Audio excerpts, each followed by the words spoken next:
আমি প্রত্যেকটা মানুষকে, প্রত্যেকটা আলিম ওলামাদেরকে বলি, আপনারা এই ধারণা, এই চিন্তা, এই পোষণ আপনারা ত্যাগ করেন। আসসালামু আলাইকুম রহমতুল্লাহি আবরাকাতু। আশা করি সকলেই ভালো আছেন, আপনাদের দোয়া আমিও ভালো আছি।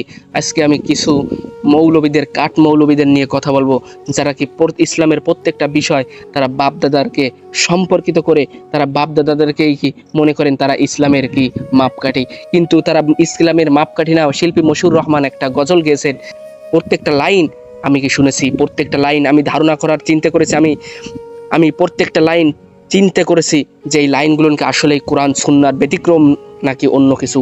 আমি দেখেছি যে এই প্রত্যেকটা লাইন একেবারে সঠিক, এবং এই প্রত্যেকটা লাইন কি একেবারে কোরআন সুন্নাহ অনুযায়ী। আমাদের ইসলাম ধর্মের সত্যের মাপকাঠি কি আমাদের বাপদাদা কিছুই না। আমাদের ইসলাম ধর্মের সত্যের মাপকাঠি আমাদের আল্লাহ রাসূল ছাড়া আর কেউ না। এখন আমি বলতেছি, আপনারা যারা এরকম মনে করেন যে আমাদের পীর সাহেব, আমাদের আকাবিরি আমাদের সব কিছু, আমাদের আকাবির যেটা বলে দিয়েছেন এইটাই আমাদের সব কিছু, কিন্তু আমাদের এইটাই সব কিছু না। আমি প্রত্যেকটা মানুষকে, প্রত্যেকটা আলিম ওলামাদেরকে বলি, আপনারা এই ধারণা, এই চিন্তা, এই পোষণ আপনারা ত্যাগ করেন। যতদিন পর্যন্ত এই ধারণা, এই পোষণ আপনারা ত্যাগ না করতে পারবেন, আপনারা ইসলামের মধ্যে পরিপূর্ণ আপনারা কি পৌঁছাইতে পারবেন না।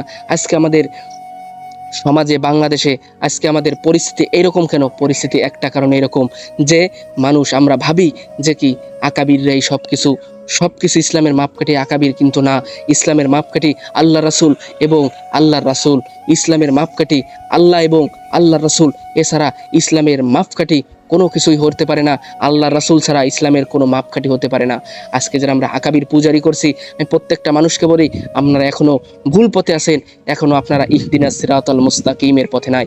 যদি আজকের ভিডিওটা দেখে আপনারা কিছু শিখতে পারেন, তাহলে একটা লাইক, একটা কমেন্ট, একটা শেয়ার, যদি ফেসবুক পেজে থেকে দেখেন তাহলে ফলো দিতে, এবং যদি ইউটিউবে দেখে থাকেন তাহলে আপনারা সাবস্ক্রাইব করতে ভুলবেন না।